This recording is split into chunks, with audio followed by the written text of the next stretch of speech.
My name is Ilara. I'm 68 years old, and today I live in a peaceful little house on the outskirts of Krakow. When I look out my window and see the children playing in the square, sometimes my eyes fill with tears, but they are no longer tears of pain, but of gratitude. Gratitude because I survived, because my siblings also did, and because today I can tell you my story, so that other children don't go through what we went through. I was born in 1958, in a very different time than today. There were no mobile phones, no internet. Women had few rights and children. Children had no voice. If a child suffered at home, nobody knew, because the walls of the houses kept terrible secrets, and society preferred not to see, not to hear, not to know. My story began before I could even remember it. As I was told later when my grandmother and aunt spoke years later, my mother left the hospital with me in her arms and went directly to a drug house in the district of Praga Południe. She wanted to use me as payment for some debt she had. Imagine, a newborn baby used as currency. But the people of that place knew my family. They knew my grandmother Anna, and they refused. They told her to leave with the child. My mother, furious because she hadn't gotten what she wanted, took me to a trash container near the Hala Mirovska market and left me there, wrapped in a dirty blanket.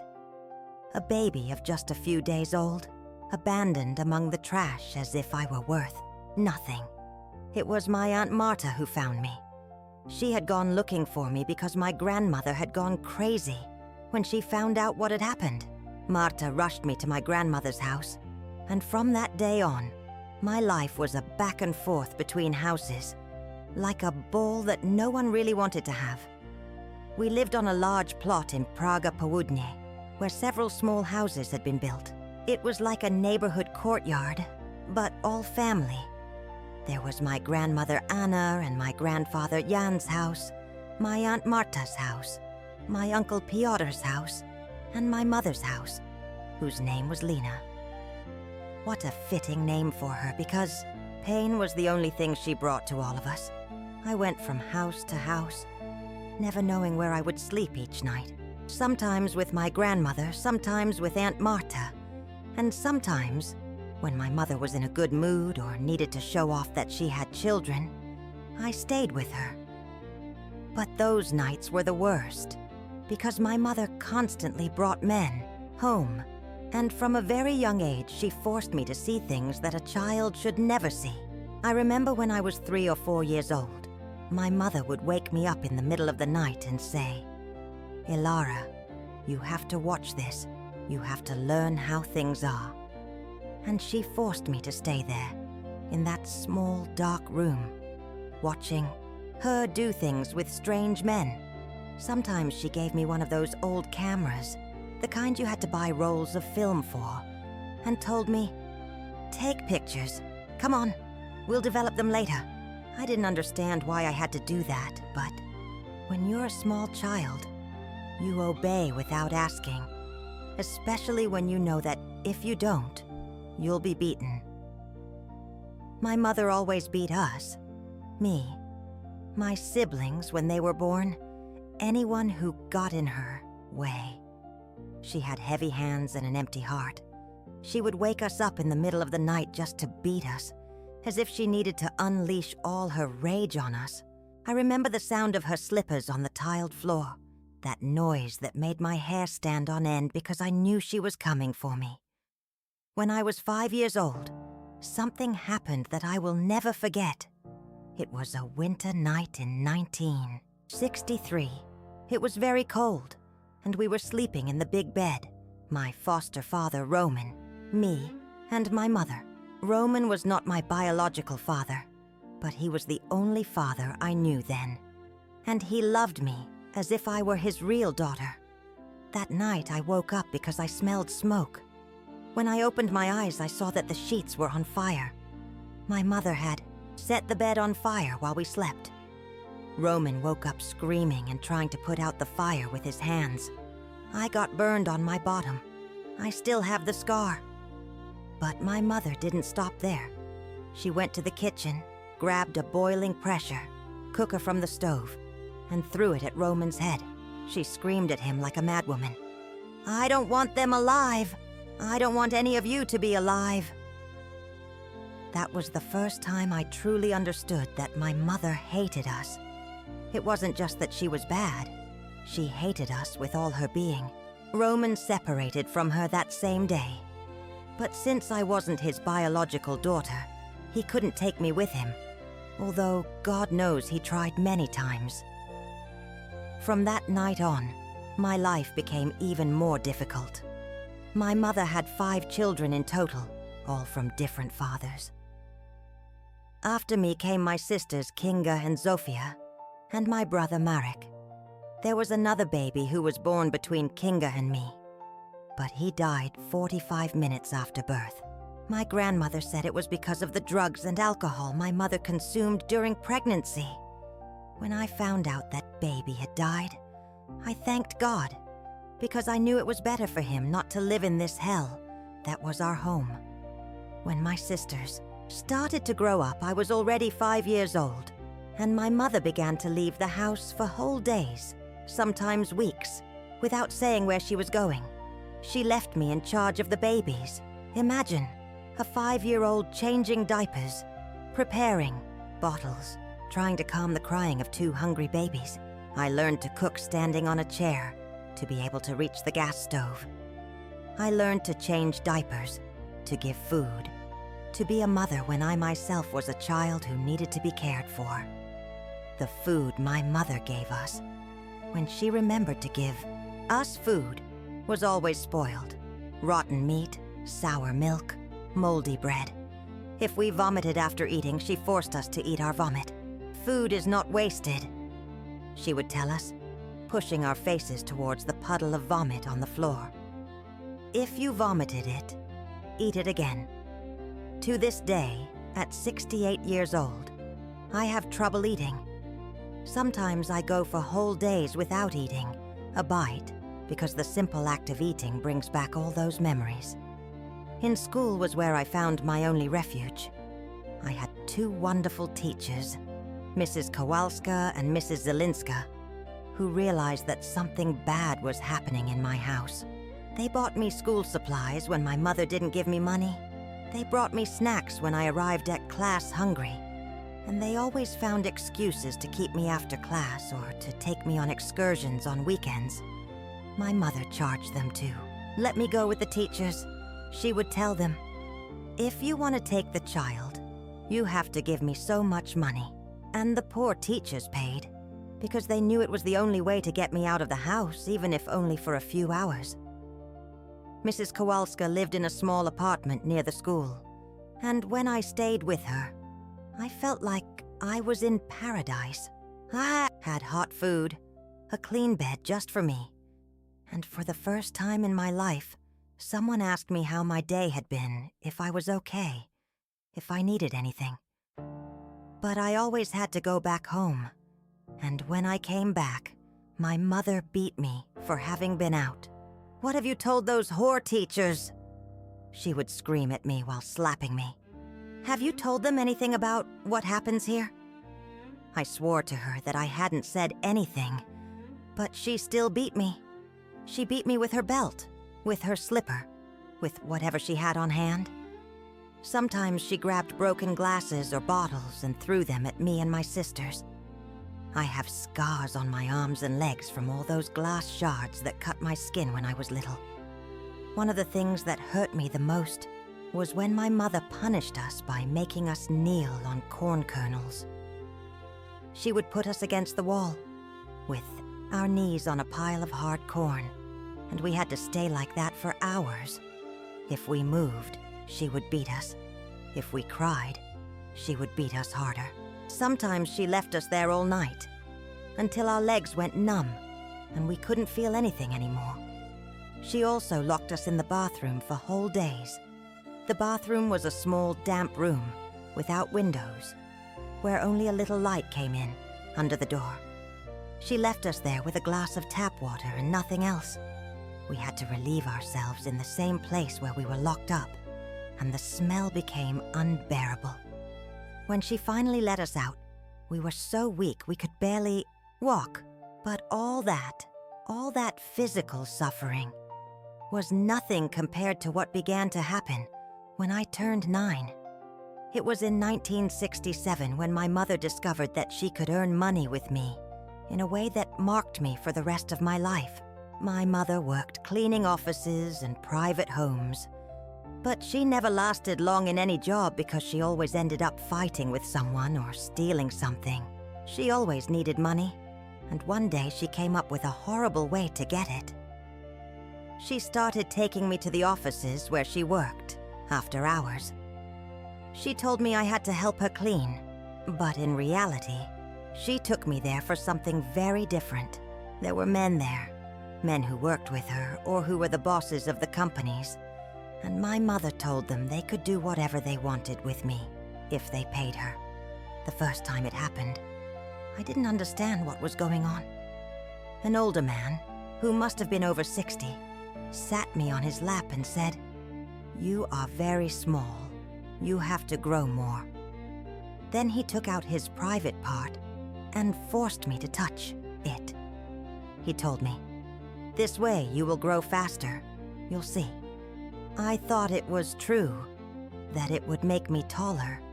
So when I got home, I told my grandmother, Anna, "Grandma, I'm going to grow a lot because a man showed me how." My grandmother went crazy when I told her that. She went directly to look for my mother and they fought shouting in the yard. But my mother told her that I had made it all up, that I was a lying child, and my grandmother didn't know what to do. In that era, 1967, these things were not talked about. There was no child helpline, no associations that protected children. There was nothing. Adults did whatever they wanted with children, and no one asked anything. After that first time, my mother started taking me more often. Sometimes it was to the offices where she worked, other times to the houses of men she knew, and sometimes she just put me in strangers' cars. She would tell me, "You're going to stay here with this man for a while, and you behave well. If you don't behave well, when you come home, I'm going to beat you to death." The men did terrible things to me. They touched me, forced me to touch them, made me get into positions that hurt me, put things in my body. I cried and told them it hurt, but they told me to shut up, that it was normal, that all girls went through that. Some gave me candy afterwards, as if that could erase what they had done. My mother charged between 500 and 1,000 zlotys for each time. In that era, that was a lot of money for a woman like her. If she needed 300 zlotys for something, she just took me with some man, and the money was sorted. It got to a point where this happened almost every day. Sometimes she woke me up in the middle of the night to take me with someone. Sometimes it was early in the morning before going to school. I didn't know that what was happening to me was wrong. For me, it was normal, because I had grown up seeing sexual things from a very young age. My mother had always brought men home and made us watch them. So I thought this was something that happened to all girls when they grew up a bit. But there was something inside me that knew it wasn't right, because after each time it happened, I felt dirty, sad, as if I had done something wrong. I bathed and bathed, but I never felt clean. Sometimes I stayed for hours in the shower, scrubbing my skin until it turned red. But the feeling of dirtiness never left. Roman, my foster father, realized that something was happening. He saw me come home sad, quiet, and tried to ask me what was wrong. But I was afraid to tell him, because my mother had told me that if I ever opened my mouth, she would kill us all. "If you say anything," she told me, "I'm going to kill your sisters, I'm going to kill Roman, and then I'm going to kill you. And it's going to be your fault for opening your damn mouth." Roman went many times to the social services center of Praga Południe, which was what existed then instead of today's Child Welfare Council. He arrived there with me by the hand and told them, "This child is suffering abuse. Please help her." But the social workers asked us questions for 5 minutes, wrote something on a piece of paper and sent us back home with my mother. It was horrible, because after each report, my mother took revenge. She beat us harder than ever, locked us in the bathroom for days, took away our food. "Because of you, now I have problems with social services," she would scream at us. "But you'll see what happens to you for being snitches." My teachers also began to suspect that something bad was happening. Mrs. Kowalska noticed that sometimes I arrived at class with bruises, or very tired, or with a strange sadness for a child my age. One day she asked me directly, "Ilara, is someone hurting you at home?" I wanted to tell her everything. I wanted to cry in her arms and ask her to save me. But I was so afraid of what my mother would do to me if she found out. Mrs. Kowalska made several reports to social services. She called by phone, wrote letters, went personally to the offices. But the same thing always happened. They came home, talked to my mother. She told them a made-up story, and they left. My mother had a special ability to manipulate people. She knew exactly what to say to make them believe her. Besides, I discovered years later that my mother had an intimate relationship with the local police commissioner, Mr. Jan Nowak. He was a married older man who took advantage of vulnerable women like my mother. In exchange for sleeping with him, he made sure that all complaints against us disappeared or were not taken seriously. That's why, when Roman went to the police station to report what was happening, he never got anything. The commissioner told him, "Look, Mr. Roman, we have already investigated this case and found no evidence of abuse. The mother says you are making all this up because you want to take custody of the child." And Roman left there empty-handed, frustrated, not knowing what else to do. I remember one night when my mother woke me up at 2 a.m. I was 10 years old and was deeply asleep when I felt her shaking my shoulder. "Get up," she told me. "You have to come with me." She made me get dressed quickly and put some things in a bag. I thought we were going on a trip or something. But in reality, she was taking me to abandon me. We walked for hours through the streets of Warsaw. It was winter. It was terribly cold. And I didn't understand where we were going. Finally, we arrived at a pedestrian bridge near the Warsaw Centralna station, a dark and lonely place where homeless people slept. My mother told me, "You're staying here. Don't ever come back home. If you come back, I'll kill you." And she left, leaving me there alone in the middle of the night at 10 years old, without money, without food, without anything. I stayed there trembling, with cold and fear, until the sun came up. When people started passing by on the street, several people approached me asking what I was doing there alone. I told them that my mother had abandoned me, and a very kind lady took me to the Warsaw Centralna police station. At the police station, they gave me hot chocolate and a blanket, and called my family. My grandmother Anna, my Aunt Marta, and Roman arrived. When I told them what had happened, my grandmother started crying. Roman was furious. He wanted to file a report immediately. The police officer who attended us seemed sympathetic, took my statement and said he would investigate the case. But when my mother arrived at the police station an hour later, everything changed. She started crying and told the police that it had been a joke, that she wanted to teach me a lesson because I behaved badly at home. Commissioner Nowak suddenly appeared, spoke privately with my mother, and then came to tell us that there were no grounds to open an investigation. "The mother says it was a prank," he explained, "and that the child is exaggerating. It's better for the child to go back home with her mother, which is where she should be.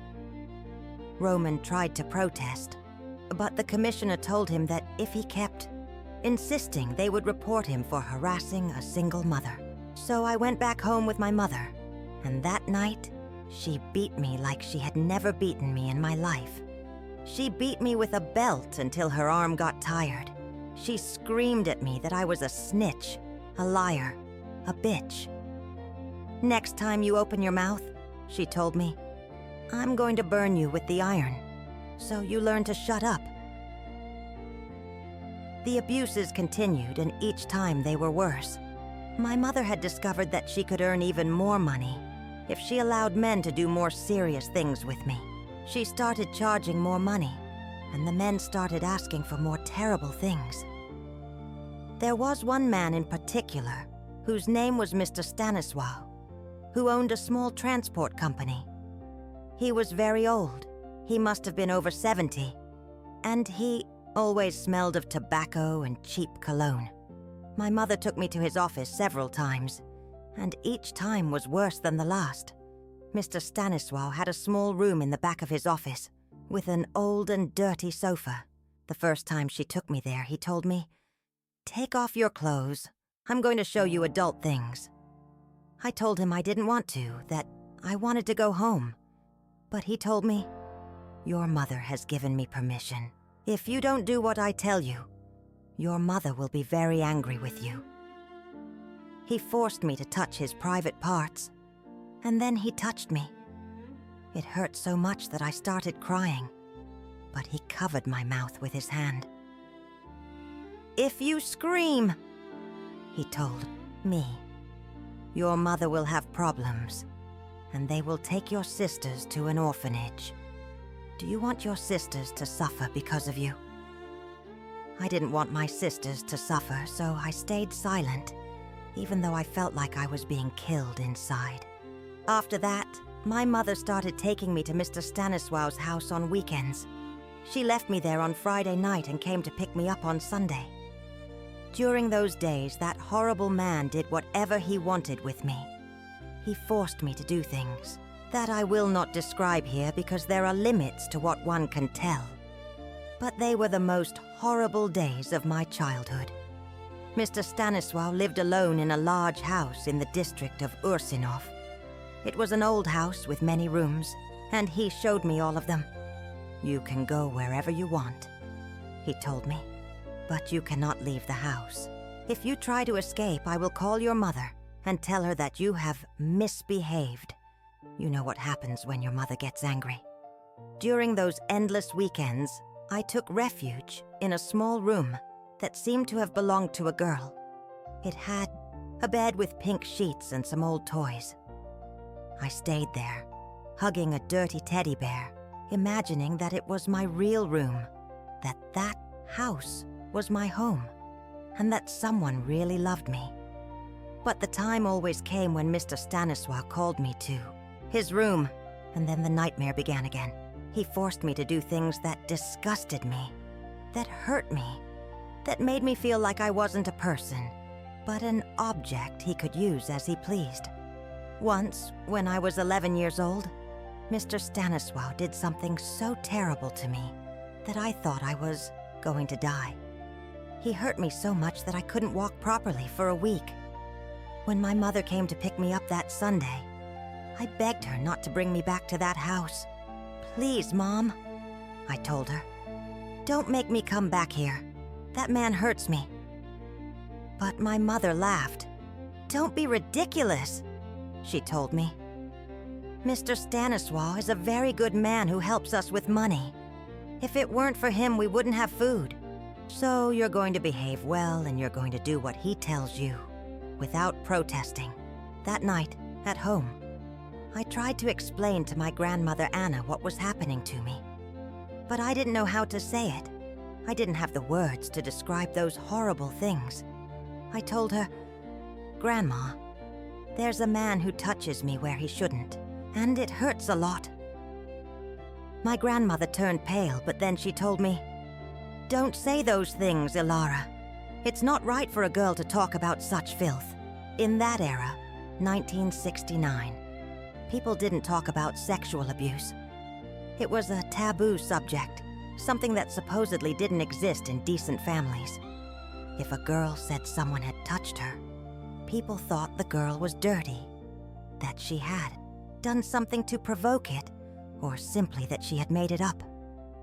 The abuses continued for years, not only with Mr. Stanisław, but with many other men.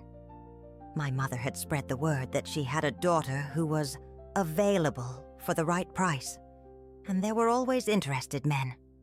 Businessmen, laborers, married men who wanted to do things they couldn't do with their wives, single men who took advantage of the situation. There were nights when my mother took me to 3 or 4 different houses. She put me in the car, took me to a house, left me there for an hour, came to pick me up and then took me to another house. It was as if it were her job, as if I were merchandise she had to deliver. Some of those men were especially cruel. There was one named Bartłomiej, who worked at the fruit market in Ursinov, who always beat me before abusing me. He told me that girls had to suffer to learn to be women. Another, named Mikał, and who was a mechanic, forced me to stay with him all night and threatened to kill me if I told anyone. The worst of all was a man named Mr. Kazimierz, who worked at the Warsaw City Hall. He was an important man, always dressed in a suit, who seemed very respectable. But when he was with me, he turned into a monster. He forced me to do such terrible things that even today, 46 years later, I can't talk about them without my stomach turning. Mr. Kazimierz was the one who paid my mother the most money, so he was the one I had to spend the most time with.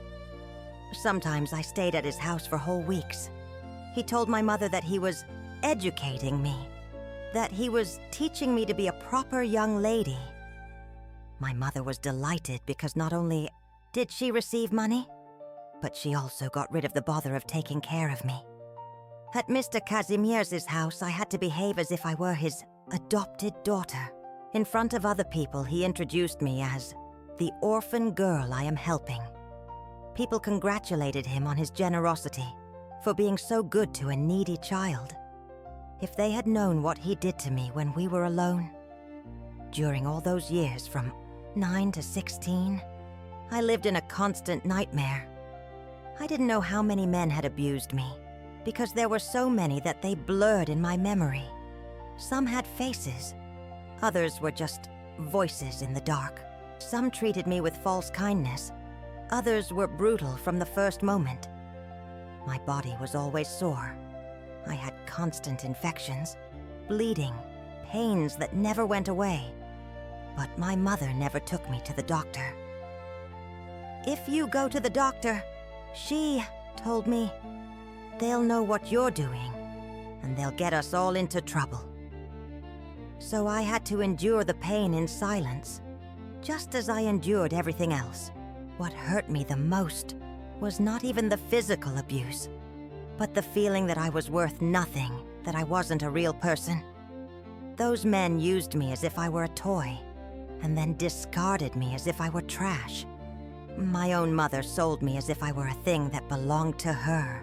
No one ever asked me how I felt, if anything hurt me, if I needed help. At school, I tried to act like a normal child. My teachers, Mrs. Kowalska and Mrs. Zelinska, continued to be the only good thing in my life. They bought me clothes when mine were torn, gave me food when I arrived hungry, hugged me when they saw me sad. But I couldn't tell them the truth about what was happening to me, because I was too afraid. Once, when I was 12 years old, Mrs. Zelinska saw me arrive at class with blood on my underwear. She took me to the bathroom and asked me what had happened. I told her I had fallen, but she didn't believe me. She stayed with me after class and asked me directly, "Ilara, is an adult hurting you at home?" I wanted to tell her everything. I wanted to cry in her arms and ask her to save me. But when I opened my mouth to speak, I remembered my mother's threats. "If you say anything, I'm going to kill your sisters." So I could only say, "No, Mrs. Zelinska, no one is hurting me. I just fell." Mrs. Zelinska was not satisfied with my answer. During the following weeks, she kept a close eye on me, and I noticed that she spoke in low tones with Mrs. Kowalska when they thought I wasn't watching them. Finally, both teachers went to social services to make a formal complaint. When the social workers arrived home, my mother received them as if she were the most loving mother in the world. She made them coffee, showed them pictures of me smiling, told them made-up stories about how well she took care of me. "This child is very imaginative," she told them.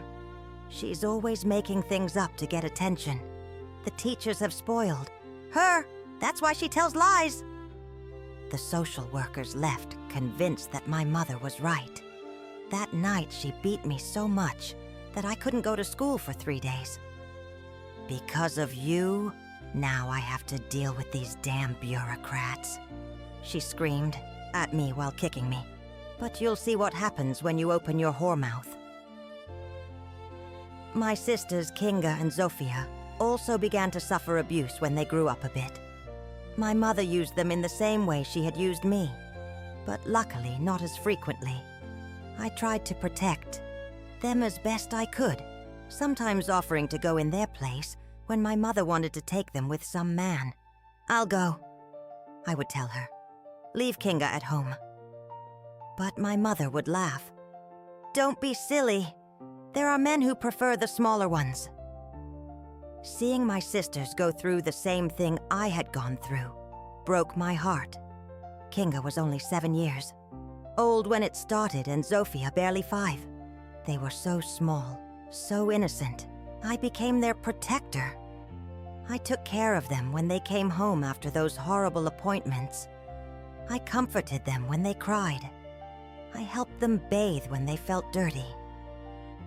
My brother Marek was the only one who was saved from sexual abuse. I suppose because my mother knew that it was more difficult to get clients with male children. But he was not saved from the beatings, from the rotten food, from the cruel punishments. And the worst thing is that he saw everything. He saw how my mother took us girls out of the house and how we came back sad and hurt. He saw the beatings, the screaming, the humiliations. Marek became a very quiet child, very serious for his age. When he was only 8 years old, he already told me, "Ilara, when I grow up, I'm going to protect all the girls in the world. I'm not going to let anyone hurt them." And he kept his promise, because today, 40 years later, he works in an organization that helps abused children. When I turned 17 in 1975, something happened that changed my life forever. One day I was at my grandmother's house watching television when someone rang the doorbell.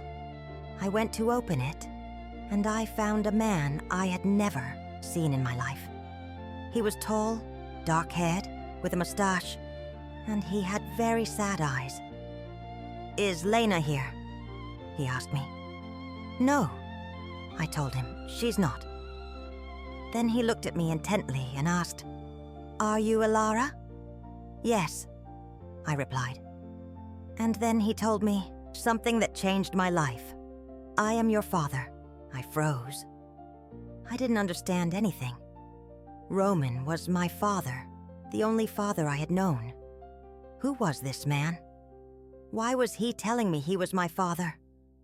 The man, whose name was Adam, explained that he had been talking to a cousin of my mother's at the market, and that she had told him he had a daughter. "I didn't know I had a daughter," Adam told me. "Your mother never told me she was pregnant.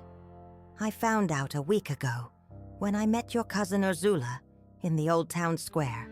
When my mother arrived home that afternoon, Adam was already sitting on the living room sofa, waiting for her.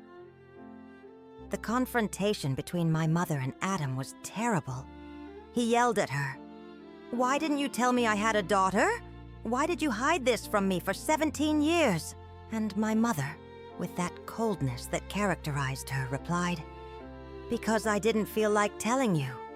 The child already has a father. She doesn't need another." But Adam didn't leave. He stayed in our house for several days, getting to know Kinga, Zofia, and Marek. When he found out how we lived the conditions my mother had us in, he became furious. "This is unacceptable," he told my mother. "These children are living like animals." Adam wanted to take me to live with him, but my mother flatly refused. "Ilara is mine," she told him, "and she stays with me." And I, although part of me wanted to go with Adam, was afraid to leave my sisters alone with my mother, who would protect them if I wasn't there. Besides, Adam didn't know the whole truth about what had been happening to me. He didn't know about the abuses, about the men my mother had brought into my life. I couldn't tell him, because after so many years of threats and violence, it was ingrained in my mind that speaking meant death. But Adam's appearance in my life gave me something I had never had: hope. For the first time, I thought that maybe, someday, I could have a different life. Maybe I could get out of that house, out of that situation, out of that nightmare I had lived in forever. Adam began to visit me regularly.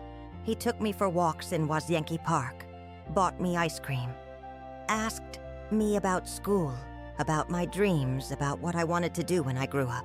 It was the first time in my life that someone was interested in me as a person, not as an object. One day, when I was with Adam in the park, I gathered my courage and told him, "Dad, there's something I have to tell you." But when I started to speak, when I tried to explain what my mother had been doing to me all those years, the words wouldn't come out. It was as if my throat was closed, as if something prevented me from speaking. Adam realized that something serious was happening. "Ilara," he told me, "whatever it is, you can tell me. I will protect you." But I couldn't. The fear was stronger than anything else. The fear that my mother would carry out her threats. The fear that she would hurt my sisters. The fear that no one would believe me. The months passed, and I continued living the same nightmare as always. The abuses continued. The beatings continued. The constant humiliation continued. But now I had something different. I had the certainty that someday, when I was an adult, I could make my own decisions. When I turned 18 in 1976, I was legally an adult. But I didn't feel like an adult. I felt like a broken, shattered child who didn't know how to live in the real world. Throughout my childhood and adolescence, my only goal had been to survive the next day. I had never thought about the future, about what I wanted to do with my life, about who I wanted to be. The abuses decreased a bit when I turned 18, I suppose because I was no longer a child, and therefore not as attractive to the type of men who had been my abusers all those years. But my mother found other ways to exploit me. She forced me to work in family homes, cleaning and caring for children, and then took all my salary. "This money is to compensate for everything I spent raising you," she told me. "For 18 years. I gave you food, I gave you shelter, I gave you clothes. Now you have to give me all that money back."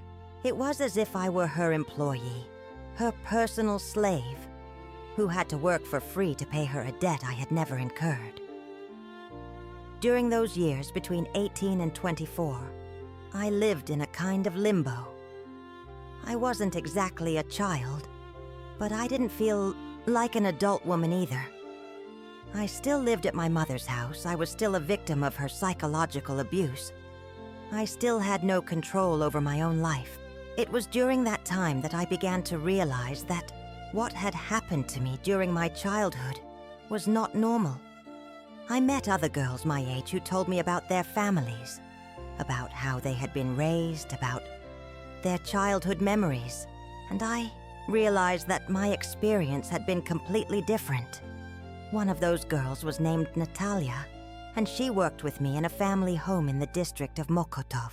One day we were cleaning and she told me about her first communion, about how her mother had bought her a beautiful white dress, about the party they had held in her honor.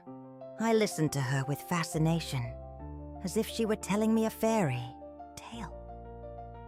"And how was your first communion?" Natalia asked me. I remained silent for a long time because I didn't know what to answer. I had never had my first communion. My mother had never taken me to church, had never spoken to me about God, had never taught me to pray. "I didn't have my first communion," I finally told her. Natalia was surprised. "Why not?"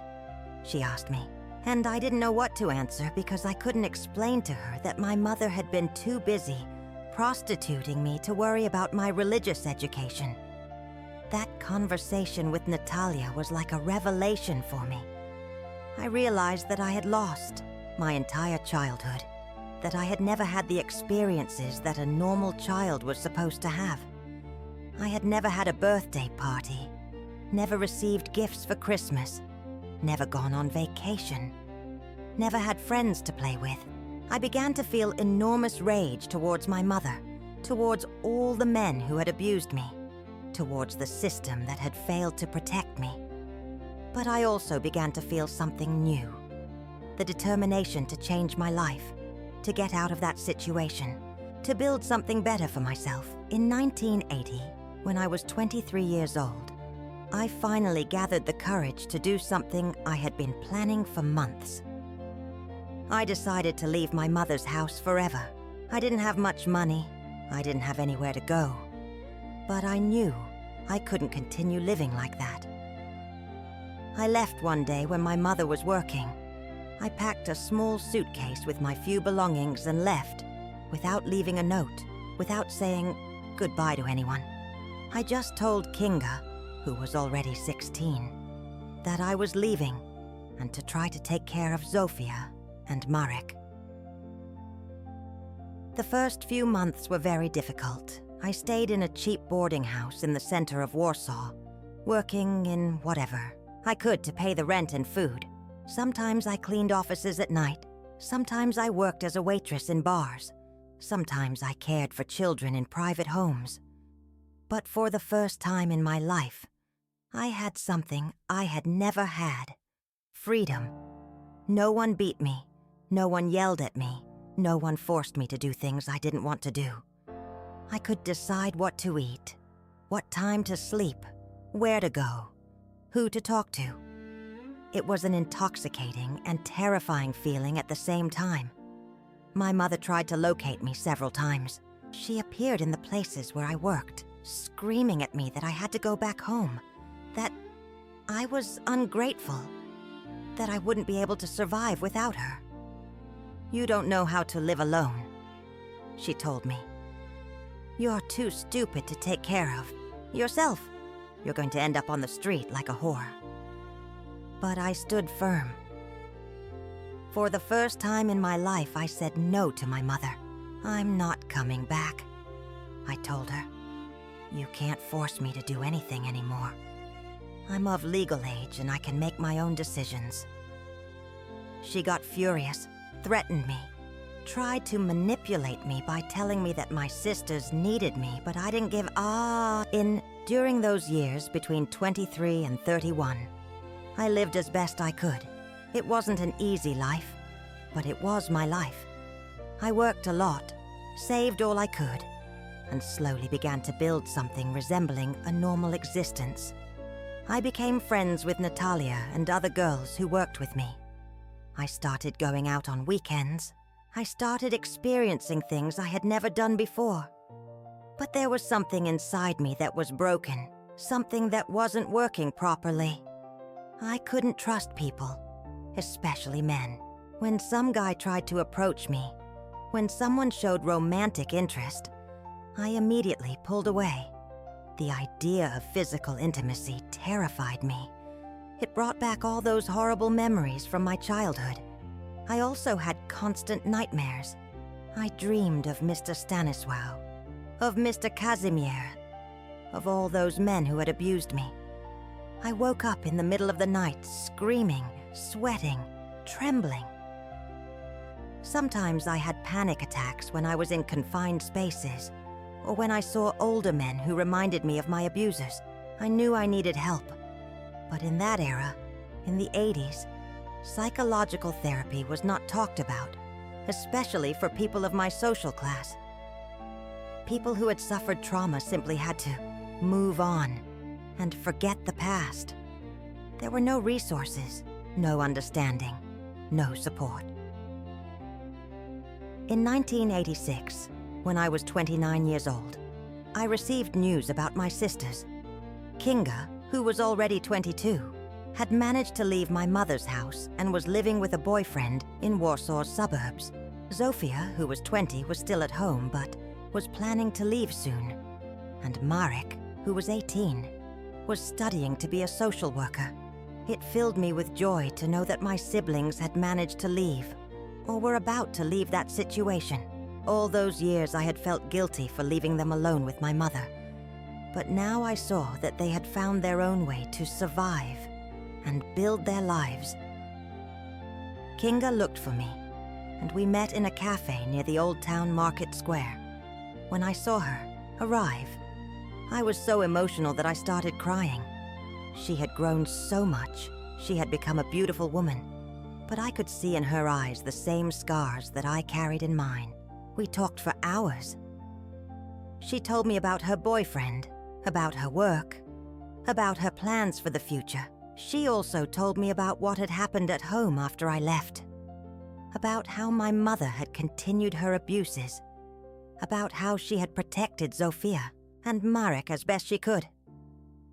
"You taught me that it was possible to leave," Kinga told me. "When you left, I knew that someday I could also leave. You gave me hope." Those words were like a balm for my soul, because all those years I had wondered if I had done the right thing by leaving them behind. She also told me something that gave me bitter satisfaction. My mother had aged very badly. She was always sick, always complaining, always blaming everyone else for her problems. "She has no one," Kinga told me. "We have all abandoned her, and now she is alone with her wickedness." During the 90s, I slowly built a more stable life. I got a permanent job as an administrative assistant in an insurance company, rented a small but decent apartment in the district of Ursinov, and started saving money for real for the first time in my life. I also started to be interested in topics I had never been able to explore. I enrolled in night classes to complete my high school studies, which I had never finished. Then I signed up for English courses, computer science, accounting. It was as if I was recovering all the education that had been stolen from me during my childhood. But the most important thing I did during that time was to start seeking professional help. In 1994, when I was 37 years old, I finally gathered the courage to go see a psychologist. His name was Dr. Kwiatkowski, and he was the first person to whom I told my entire story without omitting any detail. The first sessions were brutal. Talking about everything that had happened made me relive the traumas. It brought back all the emotions I had been repressing for decades.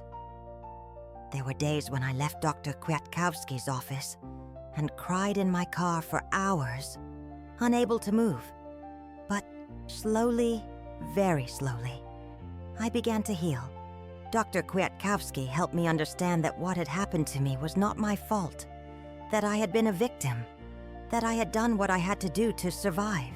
He helped me process the rage, the pain, the confusion I had been carrying for so many years.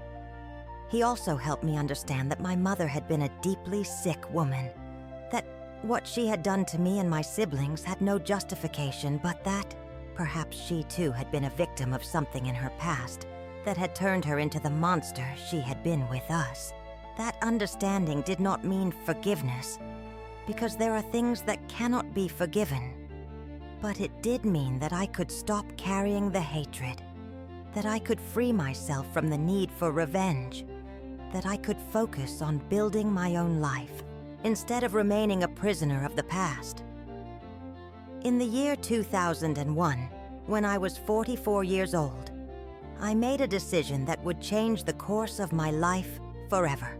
I decided that it was time to seek justice, not only for myself, but for all the children who might be suffering what I had suffered.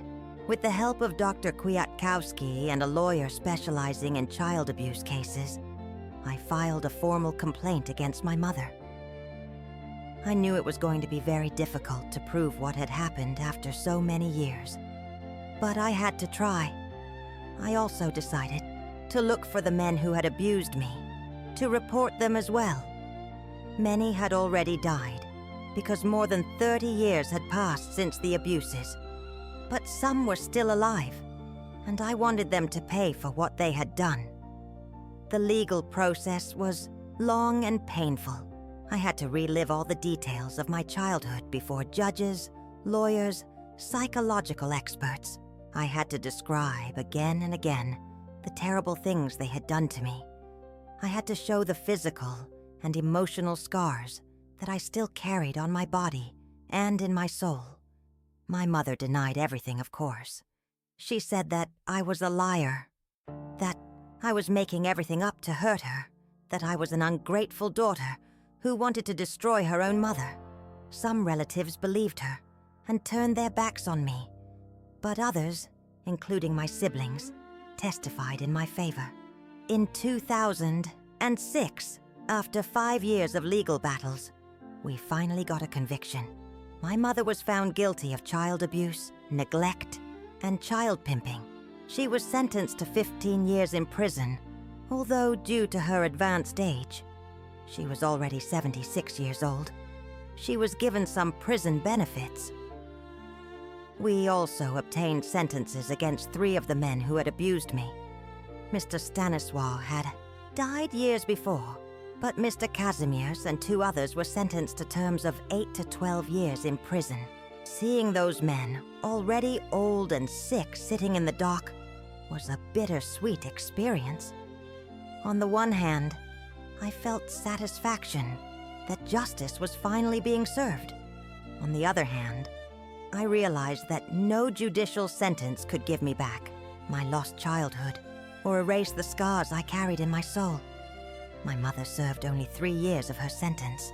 In 2009, when she was 79 years old, she died in the women's prison in Krakow. As I was told, she died alone, with none of her children visiting her, never regretting what she had done. When I received the news of her death, I expected to feel something. Relief, sadness, rage, satisfaction, but all I felt was emptiness. That woman had dominated my thoughts for so long, had been the center of so much pain and struggle, that when she finally disappeared from this world, it was as if a part of my life had lost its meaning. But it was also liberating. For the first time in more than 50 years, I knew that my mother could never hurt me again. She couldn't appear in my life. She couldn't threaten me. She couldn't keep hurting me. I was truly free. After my mother's death, my siblings and I began to rebuild our relationship as a family. We met regularly, talked about our experiences, supported each other in the healing process. We discovered that, despite everything we had suffered, we had managed to become decent people, capable of loving and being loved. Kinga had married and had 2 beautiful daughters, whom she raised with all the love and protection that we had never received.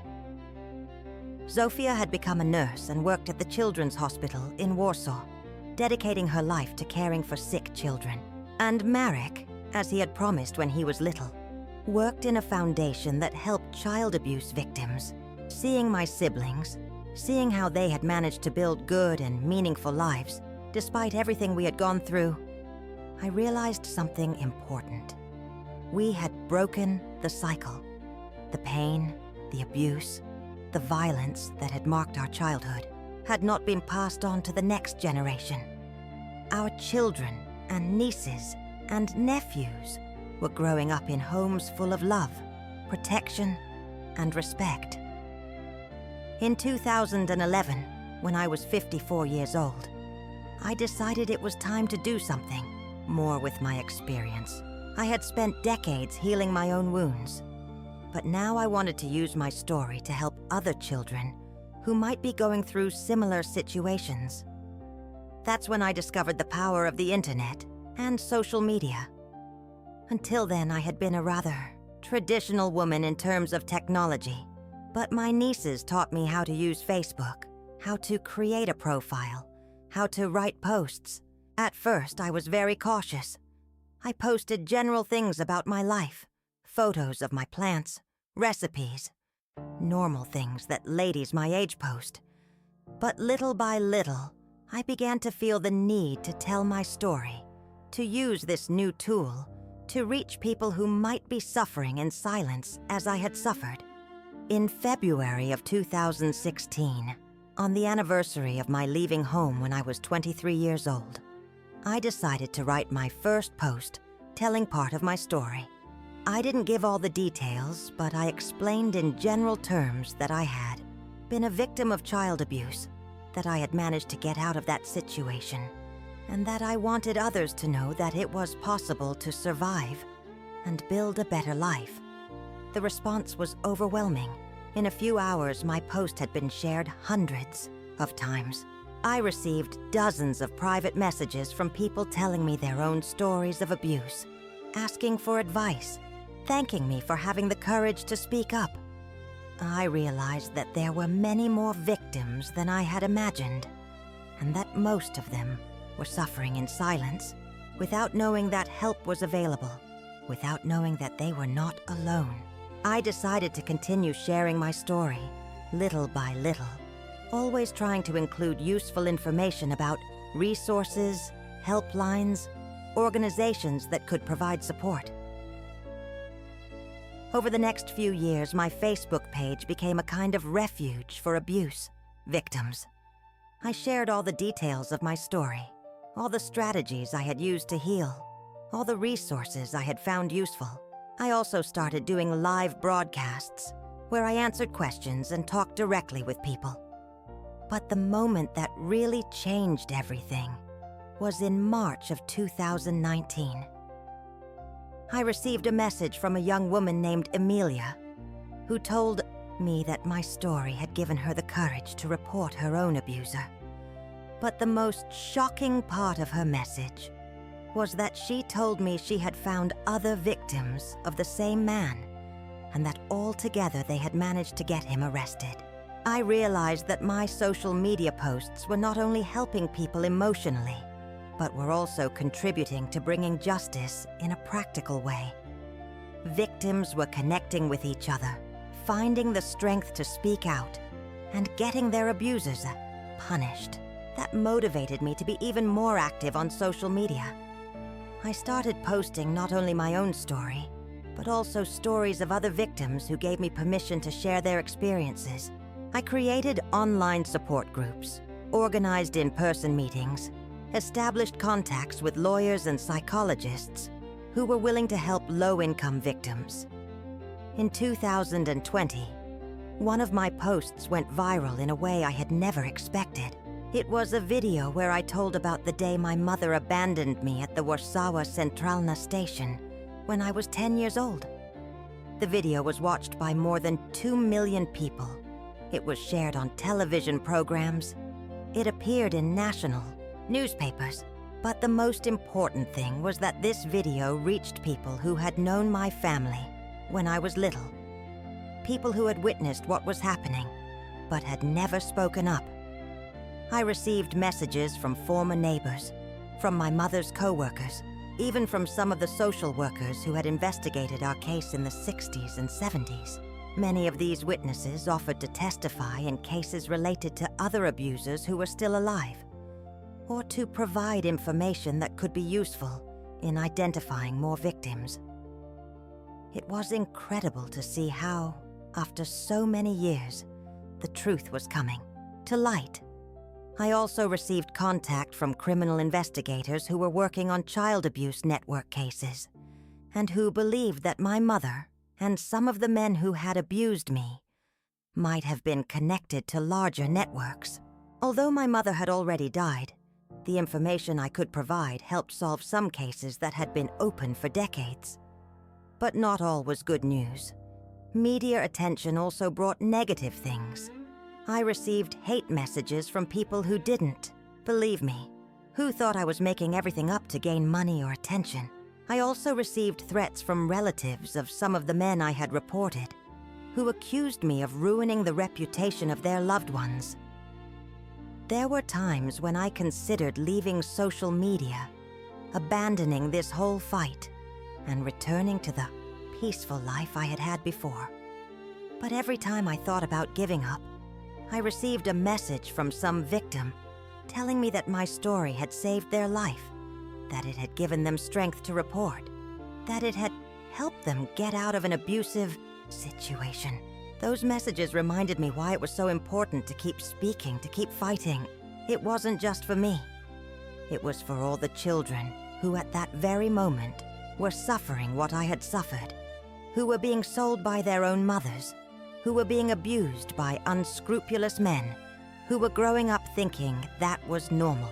In 2021, when I was 64 years old, I decided to write a book telling my entire story in more detail than I had been able to share on social media. I worked with a professional writer for over a year, reliving every painful moment, every abuse, every betrayal, but also every small victory, every moment of resistance, every step towards freedom. The book was published in 2022 and became an immediate bestseller. But more important than sales was the impact it had. I received letters from readers all over Poland, from other European countries where the book had been translated. Many told me that reading my story had given them the courage to talk about their own abuses, to seek help, to report their abusers. I also started receiving invitations to give talks in schools, universities, at conferences on children's rights. At first, I was very afraid to speak in public after so many years of silence, but I discovered that I had a natural ability to connect with people, to make them understand the importance of protecting children. One of the most emotional moments of that time was when I received a letter from a 12-year-old girl named Julia. She wrote to me from a shelter in Gdansk where she had been taken after authorities discovered that her father was abusing her. In her letter, she told me, "Mrs. Ilara, I read your story online and realized that what was happening to me was not normal. Thanks to you, I had the courage to tell my teacher, and now I am safe." That letter made me cry for hours, but it also filled me with deep satisfaction.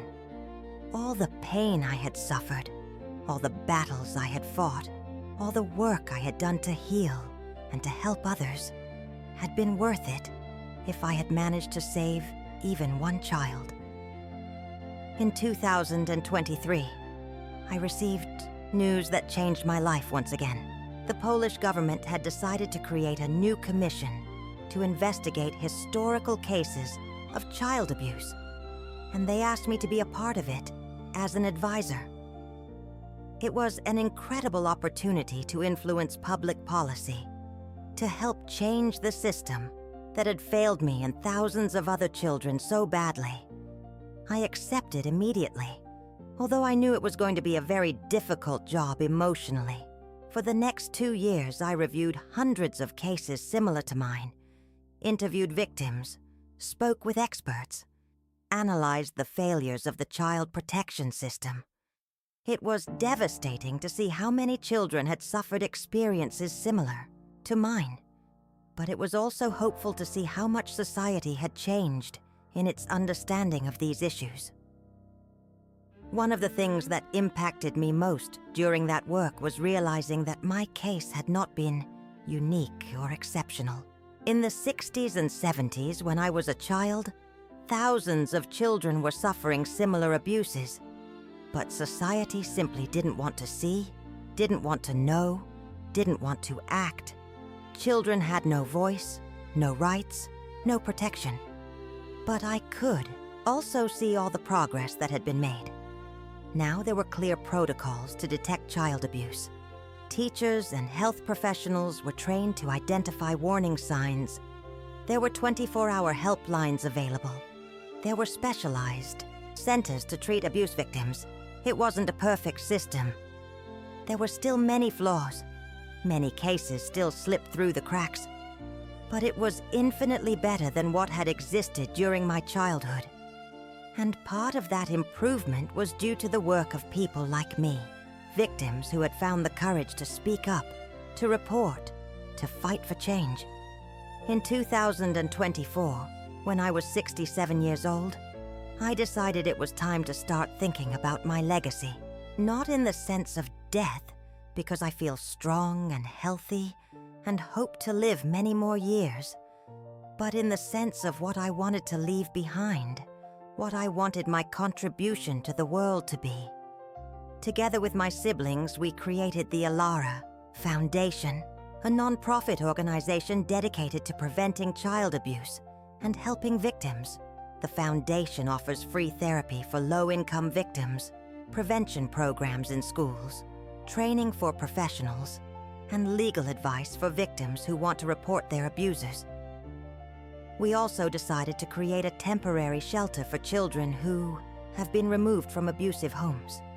The house is called Dom Nadzie, House of Hope, and it is located on the outskirts of Krakow, in a quiet place surrounded by trees, where children can begin to heal while their future is decided.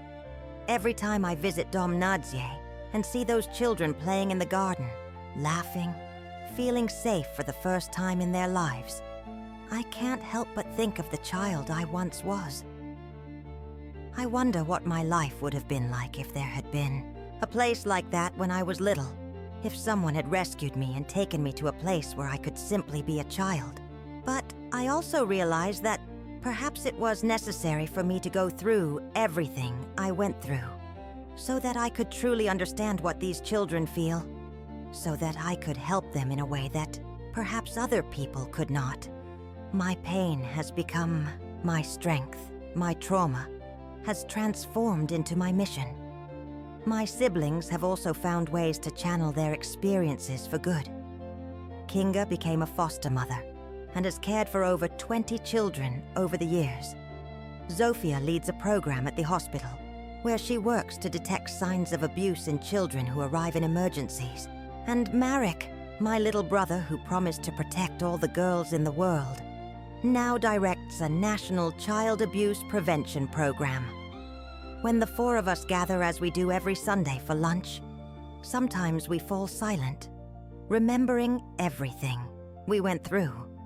But then we look at our children and grandchildren running in the garden, safe and loved, and we know it was worth it. We broke the cycle. The horror we lived was not passed on to the next generation. My nieces and nephews have grown up listening to age-appropriate versions of our story. They know that their grandmother was a very bad person who did terrible things to their parents when they were children, but that their parents were very brave and managed to overcome it. They also know that if anyone ever tries to hurt them, they can tell their parents without fear that they will always be believed and protected. It's beautiful to see how these children grow up with a confidence we never had. They talk about their feelings without fear, ask for help when they need it, feel unconditionally loved. They are living proof that it is possible to break cycles of abuse, that it is possible to create healthy families, even when one comes from a destroyed past. Now, at 68 years old, when I look back at my entire life, I can honestly say that I regret nothing. I don't regret surviving. I don't regret speaking up. I don't regret fighting. Every scar on my body, every tear I shed, every nightmare I suffered, brought me to where I am today. There are days when I still wake up with nightmares, There are moments when I see an older man on the street, and for a second I feel the fear I had as a child again. There are times when the pain of the past returns like a wave that drowns me. Healing is not linear. It is not complete. It is not perfect. But there are also days, many days, when I sit in my garden in the morning, drinking my coffee, listening to the birds sing, and I feel profoundly at peace. I am proud of the woman I became, of the life I built, of the difference I managed to make in the world. When people ask me how I managed to survive, how I found the strength to keep going after everything I went through, I always give them the same answer. I never lost hope, even in the darkest moments, even when I thought I was going to die, even when I couldn't imagine a different future. There was something inside me that knew that someday things would get better. That hope didn't come out of nowhere. It came from small gestures of kindness I received along the way. Mrs. Kowalska's hug when I arrived sad at school. Mrs. Zelinska's smile when she gave me a snack. Roman's worried look when he tried to protect me. Adam's unconditional love when he appeared in my life.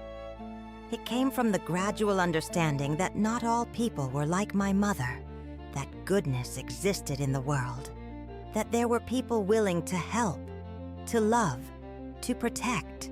It came from the certainty that I had value as a person, that I deserved something better, that I had the right to happiness, and it came, above all, from the conscious decision not to allow the evil that had been done to me to become evil that I would do to others. I could have chosen the easy path, become a bitter, resentful, destructive person. I could have perpetuated the cycle of abuse. I could have hurt others as I had been hurt. But I chose the harder path, the path of healing, of forgiveness, not to those who hurt me, but to myself, of building something positive out of pain. I chose to turn my victim story into a survivor story, my trauma into strength, my pain into compassion for others who suffer. Today, when young victims of abuse write to me asking for advice, I always tell them the same thing. Your past does not define your future. What they did to you was terrible. It was unfair. It was unforgivable. But it doesn't have to determine who you will be. You have the power to write a new story for your life. I tell them that healing is possible, even if it's slow and difficult. I tell them that there are good people in the world, even if it's hard to trust after being betrayed by those who should protect you. I tell them that their voice matters, that their story matters, that speaking out is the first step towards freedom. And I tell them that they are not alone, that there is a community of survivors who understand them, who support them, who are willing to accompany them on their path to healing, that they have survived the worst a human being can experience, and that makes them the strongest people in the world. When I think about the future, I no longer feel fear as I did when I was young. I know I have some good years ahead of me. Years I want to dedicate to continuing to help, to continuing to speak out, to continuing to fight for the children who still suffer in silence. I want to see my nieces and nephews grow up. I want to be present in their lives, as no one ever was in mine when I was a child. I want to keep writing, keep sharing my story, keep being a voice for those who have no voice. And I want to keep healing, because even though I've come a long way, I know that healing is a lifelong process. Every day I learn something new about myself. Every day I forgive the past a little more. Every day I embrace peace a little more. My name is Alara. I am 68 years old, and this is my story. It is a story of horror, but also of hope. It is a story of destruction, but also of reconstruction. It is a story of a victim, but above all, a story of a victor. The child who was abandoned in a trash container grew up to become a woman who saved lives. The child who was sold as merchandise became an advocate for children's rights. The child who grew up without a voice became a powerful voice for change. I'm not going to lie to you by telling you that everything ended well, because some wounds never heal completely. But I can tell you that it is possible to build a beautiful life even after living in hell. It is possible to find love after having known only hatred. It is possible to find peace after having lived in constant war. My mother died 15 years ago, alone and without regretting anything. But I am alive, surrounded by people who love me, making a difference in the world, enjoying every day God gives me. In the end, I was the one who won. I was the one who triumphed. I was the one who survived to tell the story. And that's why, despite all the pain, despite all the tears, despite all the nightmares, I can say with certainty, it was worth fighting. It was worth resisting. It was worth surviving. Because now, 61 years after being abandoned in that dumpster, I can look out my window and see the children playing in the square, and know that some of them are safer because I decided to break the silence. I can know that my pain served a purpose, that my story helped change the world, even if only a little. And that, my dears, that makes it all worthwhile. That is the ultimate victory of a survivor, turning their pain into purpose, their trauma into triumph, their victim story into a story of hope for others. My name is Alara. I am a survivor, and this is my story of victory over evil. A story that I hope inspires others never to give up, to keep fighting, to believe that a better future is always possible, because it is. It always is.